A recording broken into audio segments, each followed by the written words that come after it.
If tangent P A and P B, एक circle है अपना, ये हो गया सर्किल, इसकी दो टेंजेंट है अपनी, एक तो हो गई पी ए और एक हो गई अपनी पी बी।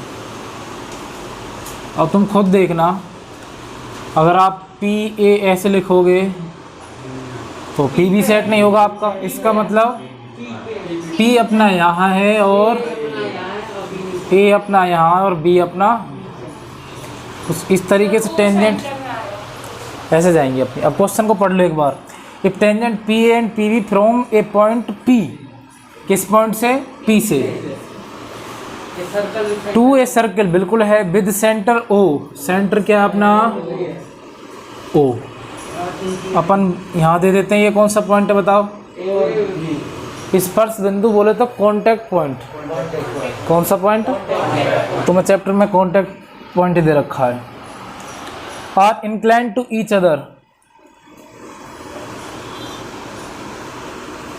आगे इस तरीके से, मतलब इस तरीके से आई हुई है यहाँ पर, ये बस कुछ नहीं है ज़्यादा, एक दूसरे के ऊपर है। एट एंगल ऑफ 80 डिग्री, किस एंगल पर है? 80 डिग्री पर, तो ये यहाँ पर है अपनी 80 डिग्री, ये यहाँ पर कितनी है? 80 degree. Then P O A is equal to P O A, ये ओ है ना, आपको बताना पी ओ ए मतलब बीच में एक लाइन आएगी इसमें, ये वाला एंगल किसके इक्वल होगा, ये आपको प्रूव करना है। ऑप्शन दे रखे हैं 50, 60, 70 और 80। चलो करो करो भाई, कौन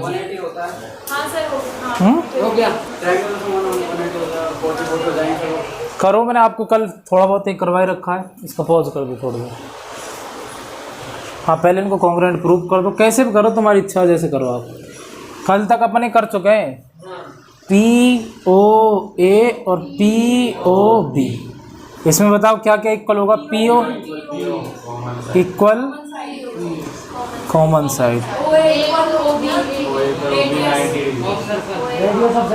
ओ ए इक्वल, ये हो जाएगा रेडियस ऑफ, आराम से आराम से आराम से आराम, P A equal by theorem 10.2। 10.2 से हम क्यों बोल सकते हैं, क्या बोल सकते हैं, इसको बताएगा राठौर, नहीं क्या नाम है, अमर। हाँ बता भाई क्या है 10.2?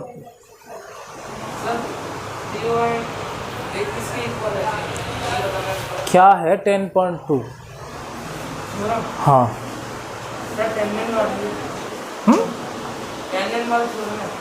और टेंजेंट वाली है, लेकिन है क्या उसमें भाई? एक्सटीरियर पॉइंट कोई अपने अपन कोई बाहर के पॉइंट से एक सर्कल पर क्या ड्रॉ करते हैं? टेंजेंट। उनकी लेंथ कैसी होती है? आपस में इक्वल होती है, ये तो है वो, ये समझाया था मैंने तुमको। हाँ इसमें RHS का लग जाएगा, इसमें लग जाएगा SSS का, तीनों साइड है ना। अब कितनी साइड है? तीनों, तो बाई SSS।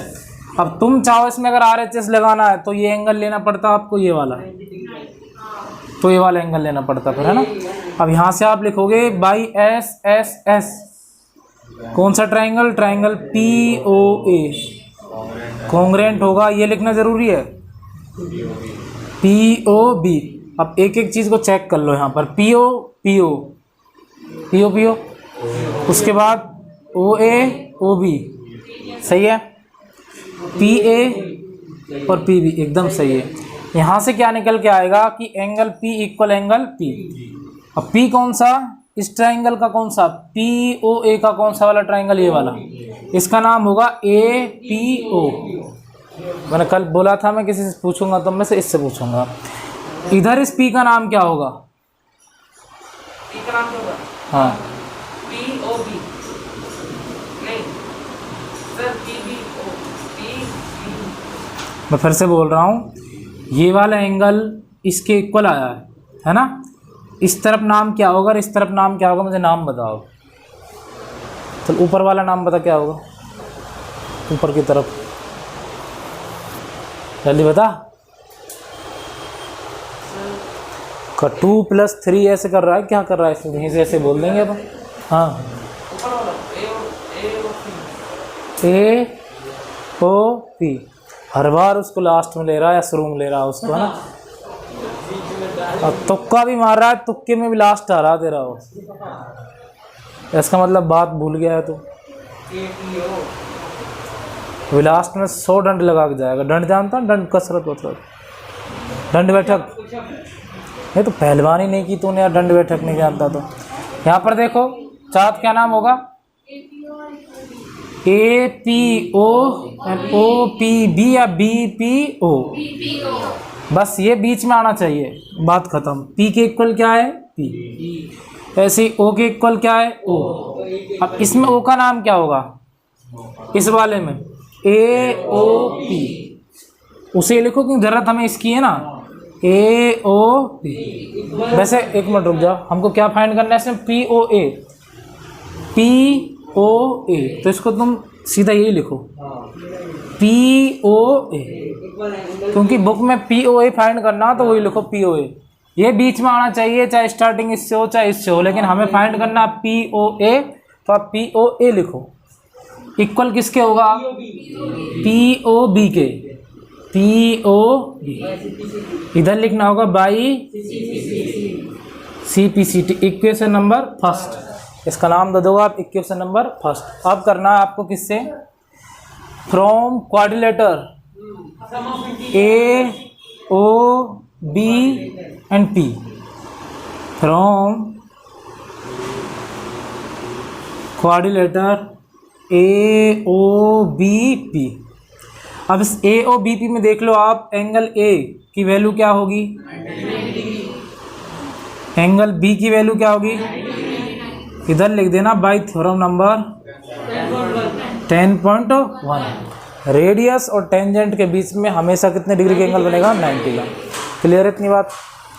अब जिसको कम आ रही है बात है समझ में, वो कल नहीं आया होगा अपने पास, है ना, इसलिए उसको दिक्कत आ रही होगी। वैसे ये तो बातें टेंजेंट की तो शायद 9th में नहीं थी बातें, है ना, टेंजेंट नहीं थी वहाँ पर।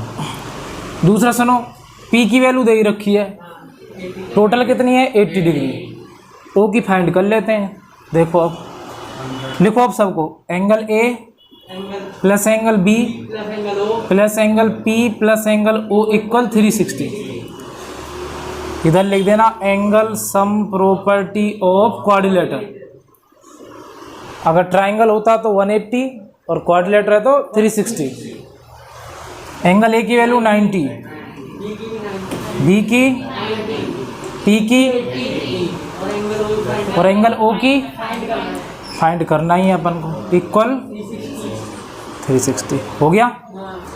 अब एंगल O इक्वल 360 माइनस, इन सब को माइनस करना है, तो कोई टोटल कितना हो गया 180, और ये वाला 260, कितना आएगा 100 डिग्री आ गया।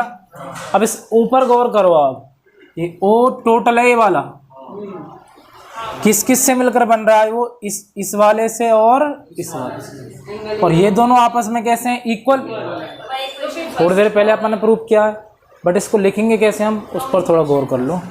इसको हम ऐसे लिखेंगे कि एंगल, ये वाला लिखो पहले, 90 + 90। देखो ये जितना बिल्कुल पूछा करो, चाहे इतनी छोटी सी बात क्यों ना हो, कि जैसे यहाँ पर आ जाए ना 2 + 1 = 4, और मैं इसको ऐसे लिखूँ जैसे मान लो x भी यहाँ पर, x = 4 - 3, तो भी पूछा करो।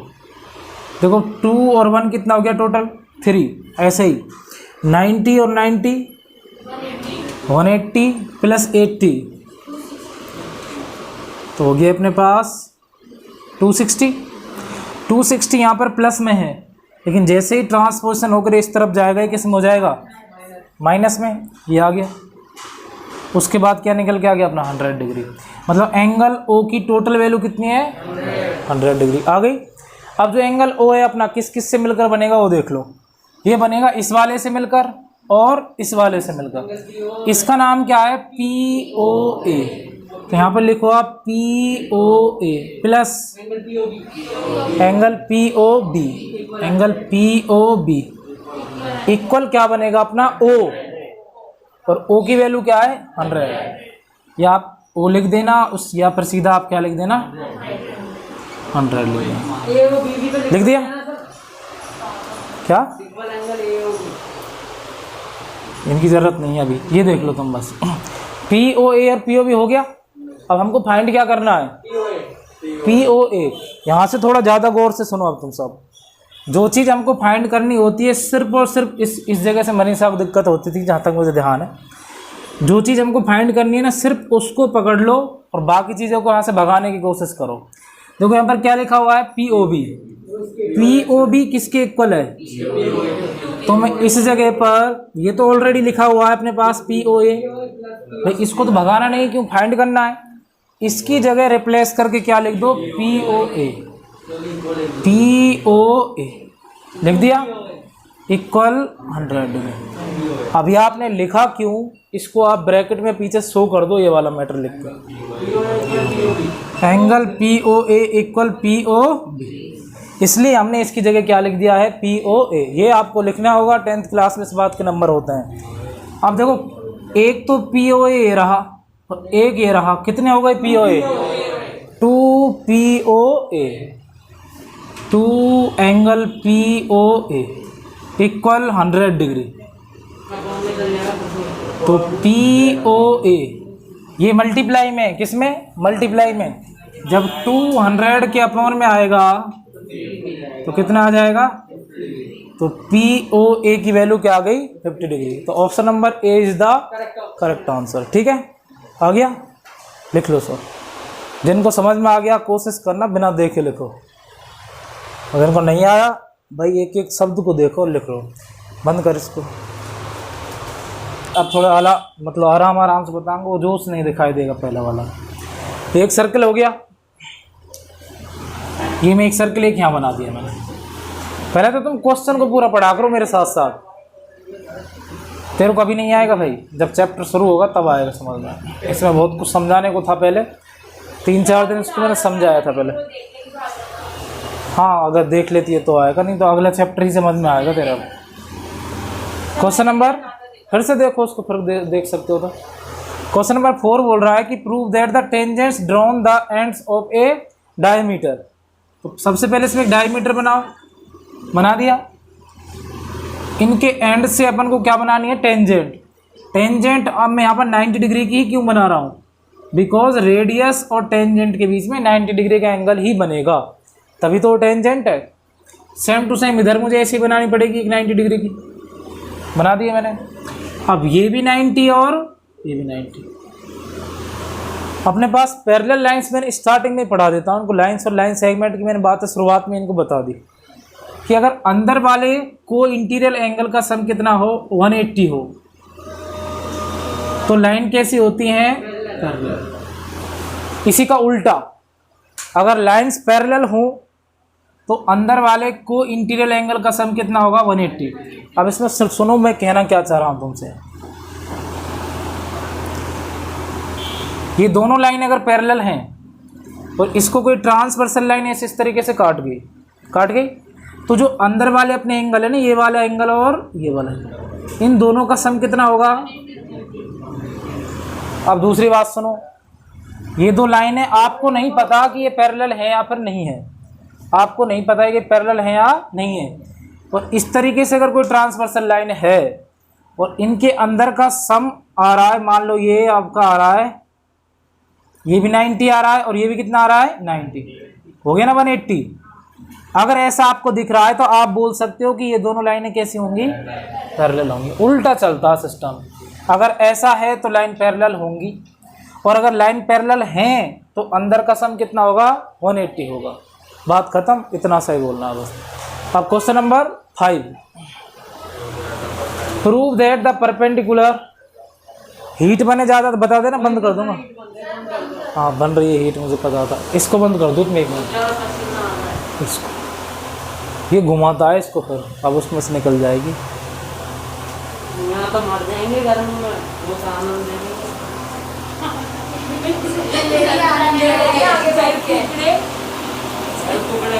सही है। आनंद तो आगे, आनंद तो सिर्फ आगे ही आ गया ना।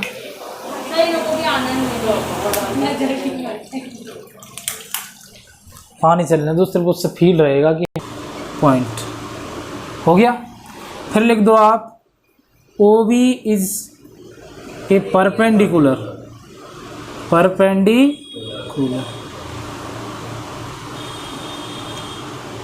On PB। किस पर? PB पर। हो गया। OB also a radius. लिख दिया। बस इतना सा लिखने के बाद कोई दिक्कत ही नहीं है आपको। फिर आप क्या लिख सकते हो सीधा कि OB perpendicular on PB by theorem number 10.1 hence prove. खत्म करो तुरंत, इतना सही होगा। बस रेडियस हमेशा कहाँ से आती है? सेंटर से आती है। बस इतना सही है, इतना लिखना है आपको इसमें। इसमें कुछ is passes through the centre of circle, the centre of circle. बस खत्म। तुम कंफ्यूज क्यों हो रहे हो सर? जो भी आपने बातें लिखी इन सबको तो हम जानते हैं, इसलिए तो कंफ्यूज हो रहे हो। बस इसको ऐसे ही लिखना, थोड़ा लिखने का ढंग सीख लो। अक्सर कंफ्यूज हम उसी क्वेश्चन में होते हैं जो बहुत ही हल्का सा है और सारी बातें तुम जानते हो, और फिर कंफ्यूज इस बात को लेकर होते हो तुम पूछ क्या रहा है इसमें, करना क्या है। बस यही आगे पीछे इन बातों को लिखना है, बस इतना सा करना है इसमें। ये हो गया सेंटर। अब क्वेश्चन को पढ़ो। The length of A tangent from, अब देखो अब ये लेंथ से भटक के अलग चीज पे आ गया। From a point A at distance 5 centimetre from the centre. इस जगह से एक पॉइंट ए है अपना, जो कितनी डिस्टेंस पर है? 5 सेंटीमीटर की पर। ठीक है। उसके बाद बोला उसने इज 4 सेंटीमीटर, इज 4 सेंटीमीटर। वास्तव में जो एक्चुअल टेंजेंट की लेंथ है ना, वो अब आई अपने सामने। कितनी है वो 4 सेंटीमीटर है। ये कितनी है अपने पास? 4 सेंटीमीटर। बन गया अपने पास टेंजेंट, और इसके बीच में कितने डिग्री का एंगल बनेगा? ये आपको लिखना भी होता है इस क्वेश्चन में, OAB। तो आप क्या लिखोगे इसमें? Angle B is equal to 90 degree by theorem number 10.1। ये आपको लिखना ही पड़ेगा, और इसके बाद ही आप क्या लगाओ इसमें? पाइथागोरस थ्योरम लगाओगे। अब इसमें लगाओ पाइथागोरस थ्योरम। क्या फाइंड करना है? OB यानी कि रेडियस फाइंड करनी है इसकी। तो OB का स्क्वायर इक्वल OA का स्क्वायर माइनस AB का स्क्वायर। अगर हमको निकालना हो बेस, तो हाइपोटेनस का स्क्वायर माइनस परपेंडिकुलर का स्क्वायर। OB का स्क्वायर इक्वल OA क्या अपने पास? 5 माइनस 4 का स्क्वायर। OB का स्क्वायर 25 16। OB का स्क्वायर कितना आ गया? रूट लगेगा, स्क्वायर हटेगा, तो कितना आ गया? 3 सेंटीमीटर। ये लिखना आपको उसमें। So radius of circle is 3 centimetre. बस खत्म।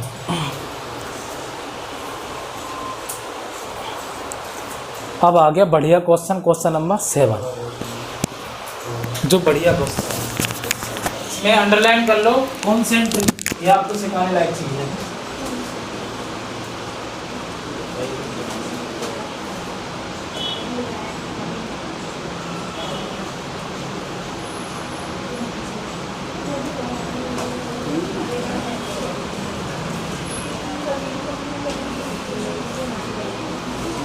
विच टच द स्मॉलर सर्किल। अब देखिए इसमें अपन को क्या करना है, क्वेश्चन समझ लिया पूरा।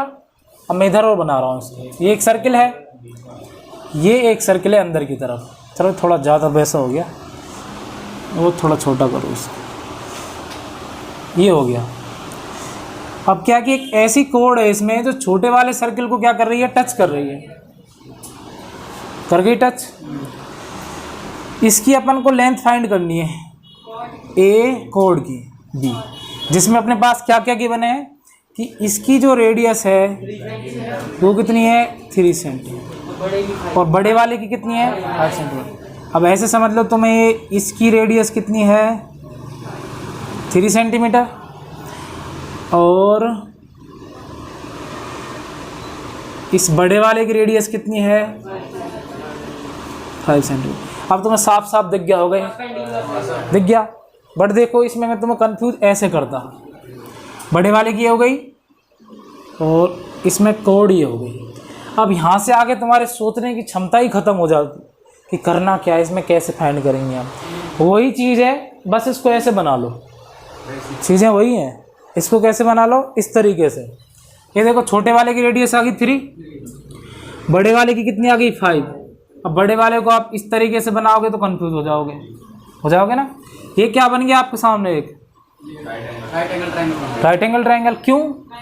कोड, हाँ ये इसकी देखो, ये तो इसकी टेंजेंट है, ये क्या है इसकी टेंजेंट, और बड़े वाले की क्या है कोड। तुमको मैंने कल ही एक बात समझाई थी कि सेंटर से कोड पर जब अपन कोई परपेंडिकुलर ड्रॉ कर देते हैं तो वो उस कोड को बाइसेक्ट करता है ना। तो अब आप क्या करोगे, ये बेस निकाल दोगे इसका, 25 में से माइनस क्या करोगे 3 का स्क्वायर 9 का स्क्वायर, कितना आ जाएगा 16, तो कितना आ जाएगा 4। ए बी सी डी इसका नाम दे दो ओ और इसका नाम दे दो सी। तो ए सी की लेंथ कितनी हो गई 4 और ये भी कितना होगा 4, बिकॉज ये इसको बाइसेक्ट करेगा। तुमने 9th में पढ़ा हुआ है भाई, है ना। तो टोटल कितना हो जाएगा 8 सेंटीमीटर। अब तरीका क्या होगा लिखने का वो समझा रहा हूँ तुमको। अब ये तो अपन को गिवन ही है, पहले ये लिखो O C perpendicular on A B, लिख दिया मैंने। और क्या है ए ओ इक्वल 5 सेंटीमीटर और ओ सी इक्वल 3 सेंटीमीटर। ये सब कुछ क्या है given. A B is a कोड, ए बी इज ए क्या है कोड, और फाइंड क्या करना है अपन को, लेंथ ऑफ कोड इतना फाइंड करना है। अब इसमें आप लिखिए कि triangle from triangle A O C, from triangle A O C क्या फाइंड कर दो ए सी। सबसे पहले क्या फाइंड करेंगे अपन ए सी, तो इसमें पहले लिख देना कि एंगल सी इक्वल कितना होगा 90 डिग्री। एंगल सी कितना होगा, क्यों होगा बताओ, परपेंडिकुलर बाइसेक्ट। देखिए ये इसकी क्या बनेगी, अंदर वाले की टेंजेंट है, यहाँ पर लिख देना बाई थ्योरम नंबर 10 पॉइंट, लिख दिया। अब शुरू हो जाए, इसमें लगा दो तुम्हें जो लगाना है ए सी का स्क्वायर। कुछ बच्चों को नहीं आ रहा होगा, कम आ रहा होगा, आ रहा तुम्हें पूरा। हाँ भाई तेरे को अमर, हाँ बेटा दिक्कत होगी धीरे धीरे। देखो अब तुम कहोगे कि तुम्हारे हिसाब से बिल्कुल मैं मध्यम मध्यम चलो, वो तो मैं नहीं, कोई भी नहीं चल पाएगा। मध्यम चलते हैं सिर्फ स्टार्टिंग में 1 दिन 2 दिन 3 दिन लास्ट। उसके बाद अगर मैं ऐसे 1-1 2-2 सवाल ही करूँगा तो भाई ये सिलेबस नहीं हो पाएंगे। बहुत बड़े बड़े सिलेबस है अपने पास, है ना। मेहनत तो खुद को करनी होगी। यहाँ से कभी ट्यूशन के या फिर अपने स्कूल के पढ़े अगर मेरिट में आ जाते तो घर पे जाके कुत्ता मारते ना काफ़ी। अपन पढ़ने की ज़रूरत नहीं थी, घर पे खुद से मेहनत करनी पड़ेगी घर पे बार बार। मेरे हिसाब से मैं बार बार वही चीज़ें करा रहा हूँ, और किसी भी एक भी टॉपिक को मैं ऐसा नहीं कराता हूँ जिसका पहले बेसिक नहीं बताता हूँ। इसको कराने से पहले इसका बेसिक बताया, बेसिक तुम्हारे सिलेबस में नहीं है, ये 9th क्लास में ये चीज़ें, पर फिर भी मैंने बता दिया। अब जोर तो खुद को लगाना पड़ेगा भाई।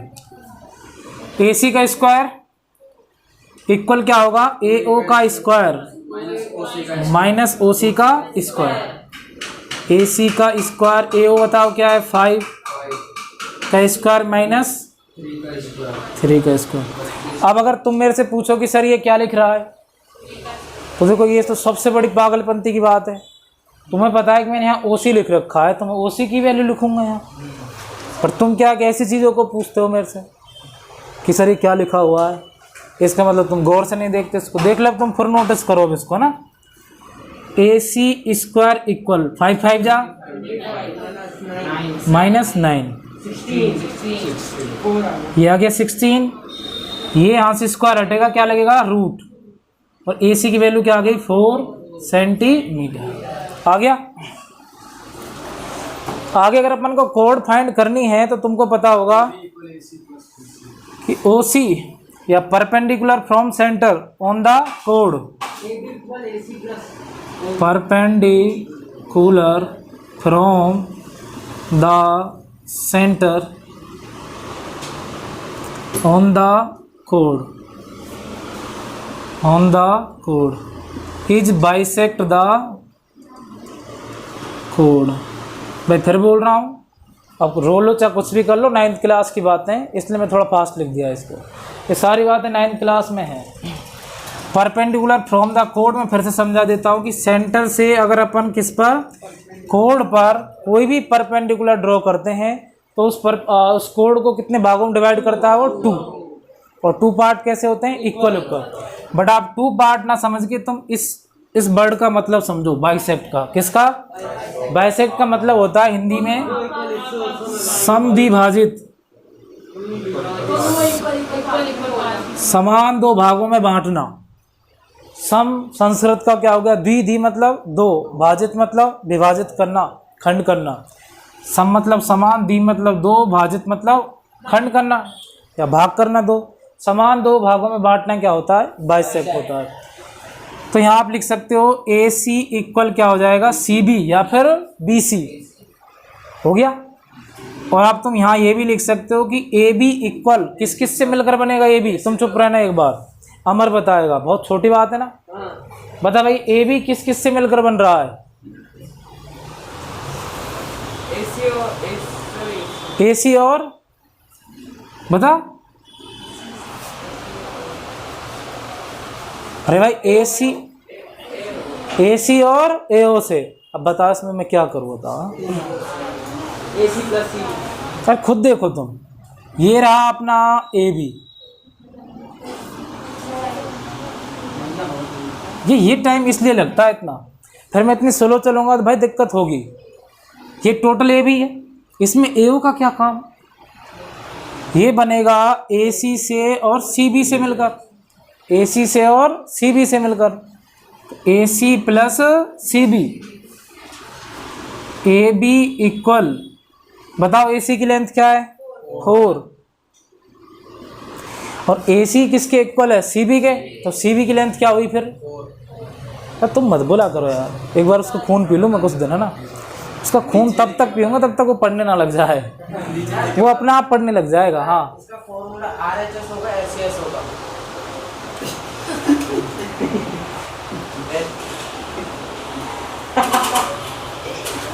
कोई ना, उसने सही पूछ लिया, मैं एक बार बता दूँ कहाँ पे। नहीं, जैसे अपने ने पूरा डायग्राम बनाया ना, हाँ, इसका वैसे पूछ रहा हूँ, इसका RHS होगा या SCS? देखो इसमें तो RHS, हमें समझ गए, एक मिनट रुक जाओ, मैं उसकी भावना समझना चाह रहा हूँ। इसमें यहाँ पर लिखना है तेरे को RHS कहीं? नहीं, ऐसे पूछना है प्रूफ में। हाँ। देख लेना, मैं उसकी एक बार पूरी बात सुन लिया करो कि वो पूछना क्या चाह रहा है। तो उसमें भाई RHS होगा अपना। देखो ये रेडियस उस रेडियस की इक्वल आ जाएगी, ये कॉमन आ जाएगा, ये 90 90 आ जाएगा, हाइपोटेनियस, उसके बाद 90 डिग्री और एक साइड आ जाएगी, तो कौन सा लग जाएगा? RHS। ठीक है, कहाँ से गोला फेंक दिया बीच में है।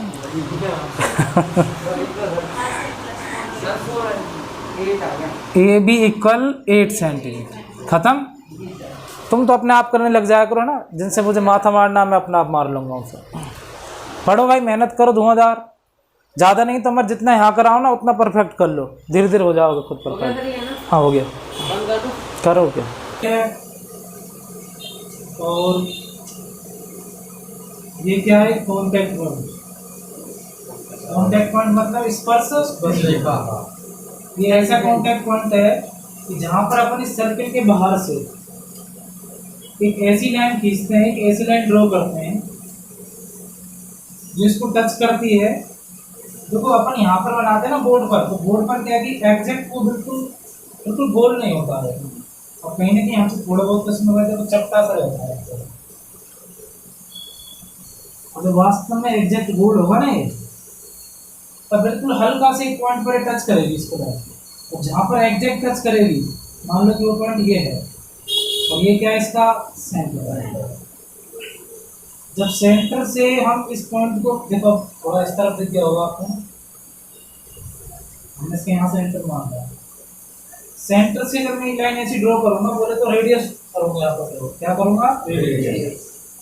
इसके बीच में कितने डिग्री का एंगल बनेगा, तो इसमें फालतू का कोई भी प्रूफ नहीं है। प्रूफ मतलब ए बी वगैरह सी डी ऐसा कुछ भी नहीं है, सिर्फ इतना ही। अब ये जानने के लिए तुमको क्या है कि मैं छोटे छोटे एग्जाम्पल बता रखते हैं कि सिर्फ एक रेडियस होगी और टेंजेंट होगी, और सिर्फ इसी पॉइंट पर होगी। किस पॉइंट पर, कॉन्टैक्ट पॉइंट। इस पर कॉन्टैक्ट पॉइंट पर, जहाँ पर रेडियस के अलावा ये फालतू की कोई भी लेंथ नहीं होगी। हाँ, सिर्फ फालतू की लेंथ ही तो है। हाँ सर, धीरे धीरे कम हो रही है। अब ये कॉन्टैक्ट पॉइंट एक ऐसा आएगा जहाँ पर रेडियस होगी और क्या होगी, टेंजेंट। जहाँ पर इन दोनों के बीच में, टेंजेंट के बीच में और रेडियस के बीच में कितने डिग्री का एंगल बनेगा, 90 डिग्री। इसका नाम दे दो थ्योरम नंबर 10.1। ये बात हमारी कहाँ पर लिखी हुई है, 10.1, नंबर 10.1 में। दूसरा किससे रिलेटेड था, टेंजेंट, बाहर वाली है ना, इक्वल। हाँ, यहाँ पर यही नहीं, वो बहुत सारी बात होती है उसमें 9th क्लास में समझ में आई। हम मान लीजिए कि एक टेंजेंट मैंने ये ड्रॉ कर दी बाहर से, तो एक टेंजेंट मैंने ये ड्रॉ कर दी वहां से बाहर। इसका कांटेक्ट पॉइंट तो ये हो गया, तो इसका कांटेक्ट पॉइंट ये हो गया, और ये क्या हो गया, सेंटर। क्या हो गया, सेंटर। ठीक है, इसका नाम है P, इसका नाम है A, इसका नाम है B। इस पॉइंट का नाम है, इसका नाम क्या है, O। हमको प्रूव करना है कि PA इक्वल क्या अपना PB। इसको प्रूव करने के लिए अपन क्या करेंगे, O से P को ज्वाइन करेंगे, दोनों को कर दिया, प्रूव करेंगे। फिर अगर इसको प्रूव करेंगे तो P को P और दोनों में है। जैसे मैं एक ट्रायंगल बनाऊं, इसके बीच में इस तरीके से इसके दो पार्ट कर दो, तो बनने वाले अपने पास देखो कितने ट्रायंगल बनेंगे, इसमें से दो अलग अलग ट्रायंगल बनेंगे, बन गए अलग अलग ट्रायंगल। एक ट्रायंगल ये और एक ट्रायंगल ये। अगर तुम दोनों को कंपैरिजन करोगे, ये वाली साइड ऐसी होगी जो इसमें भी आ रही है और इसमें भी आ रही है। कोई भी साइड जब दोनों जगह आती है उसको हम बोलते हैं कॉमन साइड।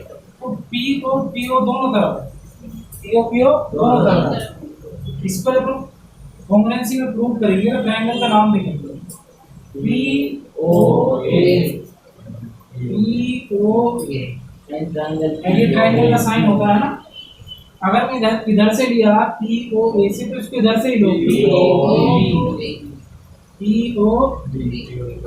अब तुम्हें यहीं पर दिख जाएगा साफ साफ, PO यहाँ भी और PO यहाँ भी है। इसका मतलब ये हुआ PO दोनों में कॉमन है, वरना आता ही नहीं दोनों तरफ। PO equal AO equal common side, AO equal BO। थोड़ा गौर कर लो, ये रेडियस है, AO इक्वल BO। ये क्या है, रेडियस। जब एक साइकिल का कोई साइकिल होती है, उसमें अपने कान होते हैं ना साइकिल के, हाँ, सभी की लेंथ कैसी होती है, इक्वल। मान लो कोई साइकिल अपनी ऐसी हो, इसमें एक कान इसके इतना बाहर निकल रहा हो, एक कान इतना आ रहा हो, एक इतना सही आ रहा हो, तुम पता है कितनी सारी पटक खाओगे तुम्हें साइकिल, कभी डूब जाएगा तो एकदम एग्जैक्ट गोल पे नहीं बनेगा ना वो। इसलिए अपन पाई की वैल्यू क्या रखते हैं, 22/7। सर ये रेशियो होता है, क्या होता है, ये होना चाहिए 22 और ये होना चाहिए अपने पास 7। रेशियो होता है, एग्जैक्ट वैल्यू नहीं है, अप्रोक्स है। पाई की अभी तक एग्जैक्ट वैल्यू नहीं है, आपको पहले पता था। यहाँ पर ये आ गया। अब OA की वैल्यू किसके इक्वल होगी, OB के, radius of circle. OA equal radius of circle. इसके बाद PAO, ये अपन सबको पता है कि यहाँ पर एंगल कितना बनेगा, 90 डिग्री। P और angle A equal angle B, 90 बराबर 90 डिग्री। हाइपोटेनस के 90 डिग्री के सामने हमेशा होता है हाइपोटेनस। RHS में भी क्या होगा, हाइपोटेनस, इसमें RHS चलेगा। और एक आ गया अपना राइट एंगल, देखो ये तो हो गया हाइपोटेनस, हाइपोटेनस और ये ये आ गया राइट एंगल, RHS, ये हो गई साइड S बाई RHS। दोनों ट्रायंगल कैसे हो जाएंगे, कॉन्ग्रुएंट।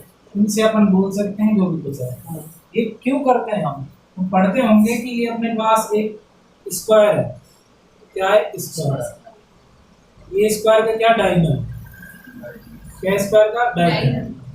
ऐसे मैं बात रिपीट करूंगा तुम बोर हो जाओगे सुनते सुनते। ये भी 9th क्लास में था, कोऑर्डिनेटर भी 9th क्लास में था। 9th क्लास में पूछो तुम क्या नहीं था, सब कुछ था। जब ये 9th क्लास में पढ़ रहे थे मैंने एक बात उनसे साफ साफ बोली थी कि जो 9th क्लास का मैटर तुम पढ़ रहे हो ना, ये इतना यूजफुल है तुम्हारे लिए, बहुत ज्यादा काम आएगा तुमको। और आज वो आ रहा है। और साथ के साथ मैंने एक बात और बोली थी कि जो भी नहीं पढ़ रहे वो पछताएंगे। उनको तुम देखना है यहीं बैठ कर कि उनके साथ क्या होगा। आज मेरी बात हल रही है जी सर, वही हो रहा है जैसे मैंने कहा था। भविष्यवाणी सर, मुझे पता था भाई, क्योंकि मैंने खुद ने इनको बहुत कष्टों से तैयार किया। कष्टों तुम्हारी तरह मैं स्कूल टाइम नहीं पढ़ी थी, जब कंपटीशन की तैयारी में आए बहुत ज़्यादा टाइम दिया तुमको। 5 बार नहीं, मैं कम से कम 50 बार किए, कम से कम 5 बार बोलता हूँ, क्योंकि 5 बार में चीज़ें परफेक्ट हो जाती हैं, ध्यान रहती है। अब मैं क्या है कि तुमको अब समझा दिया, कितनी बार समझा दिया होगा। अब मैं से तो पूछे मुझे नहीं बता दूंगा मैं वो चीज़ वहाँ से ऐसे ऐसे, तो क्या है ऑलरेडी मैं पेट से कोई पापा ने कहानी थोड़ी सुनाई थी मम्मी को, टेंजेंट होती है वो मैं अंदर से सुन रहा हूँ। अभी मैं भी नहीं था यार। ये सारी बातें प्रैक्टिस से आती, बिना प्रैक्टिस नहीं आ सकती है बस। तो पेन चलाओ, 3 रुपए का पेन, उसको घिस दो, खत्म करो, खुश होइए घर वाले। और रब भरो जितनी भर सकते हो। टारगेट बनाओ 10 रब भरनी है हमको, कितनी रब भरनी है 10। तुमसे मैं बोलने का रट्टा मारो तो 10 रब भर दो बस। रब जानते हो ना, काली काली से आती है ना, उसके साथ बहुत बेसी होती है भाई। हालांकि मुझे पसंद नहीं है, मुझे पसंद है अगर तुम थोड़े पैसे वाले हो, थोड़े बहुत भी, तुम वाइट पेन खिला दो, उसमें थोड़ा अपना मस्तिष्क सही चलता है, इसमें थोड़ा अंधकार का वास होता है, अंधकार का। हाँ, इस पे अपन देखते हैं ना तो वो थोड़ा जोश नहीं आता, सॉल्यूशन नहीं सही, इसमें आलस्य रहता है। जब यहाँ मैं काले रख लेके सॉल्यूशन करता हूँ तो मेरे माइंड पर एक अजीब सा काला सा प्रभाव रहता है, खुशी सी फील नहीं होती, थोड़ा अजीब सा लगता है, थोड़ा मतलब फर्स्ट पेज की लाए तो उससे थोड़ा सा अच्छा लगता है। ये घर पे रखने लगा ये हो गया बस। तो कुछ बताऊं थोड़ा सा। हाँ, ये देखो, ये स्क्वायर है ना, स्क्वायर के अपने डायगोनल होते हैं, वो क्या होते हैं, एक दूसरे को मतलब बाइसेक्ट करते हैं। क्या करते हैं, बाइसेक्ट। बट ये बात सिर्फ आपने सुनी होगी, हाँ, लेकिन मैथ क्या बोलती है आपसे, प्रूव करो। क्या करो, प्रूव। अब ये जो प्रूव होगा वो किससे होगा, थ्योरम, बताओ, थ्योरम से, क्यों, थ्योरम से ही प्रूव होगा। किससे, थ्योरम। अब कौन से थ्योरम लगा सकते हो आप इसमें, सुनो। अब ये है ना अपने पास डायगोनल, तो ये और ये, इसका नाम दे रहा हूं मैं A B C D। हालांकि तुम जानते हो लेकिन कर नहीं पाओगे। ठीक है, 90 डिग्री का एंगल बन रहा है सर। हाँ, मैं बता रहा हूँ, देखिए इसको ले लेते हैं बीच में नाम O। अब प्रूफ क्या करना है सुन लो, AO इक्वल OB और CO इक्वल DO। प्रूफ करना तुमको, ट्रायंगल ले लेंगे, तो इन दोनों ट्रायंगलों से करेंगे हम। Long triangle COD long triangle COD and AOD, long triangle AOD। ऐसा आप AOD मतलब DOA। अरे मैंने DOA क्यों लिख दिया, क्योंकि मुझे पता है कि D आने वाला है, उनको पता चल जाएगा कैसे आने वाला है। यहाँ पर कितनी डिग्री के एंगल बनता है, 90, यहाँ पर 90, यहाँ पर 90, यहाँ पर 90। तो परस्पर लाइन आपस में पैरेलल हुई, हाँ, है ना। और ये क्या हो जाएगी, फिर ट्रांसवर्सल लाइन। हाँ, ये वाला एंगल इसके ऊपर इंटीरियर अल्टरनेट इंटीरियर एंगल, और ये वाला एंगल इसके साथ ही साथ में ऑपोजिट के ऑल साइड्स आर इक्वल, हाँ, और CD angle equal AD angle O C B equal A D. अपने पास क्या आ जाएगा बताओ इसमें, A S A S A. अब आप अगर कोई यहाँ पर बना दो 5 सेंटीमीटर की कोई लाइन बना दिया आपने, एक सेम लाइन आप यहाँ बना दो 5 सेंटीमीटर, क्योंकि 5 भी वो है और 5 भी ये है, बना दिया आपने। इस तरफ आप कोई एंगल बनाओ कितने डिग्री का, मान लो आपने बना दिया 60 डिग्री। कितने डिग्री का? 60 डिग्री। यहाँ भी आप बनाएंगे कितने डिग्री का? 60 डिग्री बना दिया। तो लाइन की तरफ आपको पता नहीं है कितनी है, इस तरफ आप बनाओ कितने डिग्री का? 50 डिग्री का। कितने का? तो यहाँ भी कितने का बनाओगे? 50 का। फिक्स एग्जैक्ट लाइन पर नहीं काटेंगे एक दूसरे को, बोले तो ये वाली लाइनें ऑटोमेटिक कैसे आएंगी? इक्वल ही आएंगी। कैसे आएंगी? इक्वल।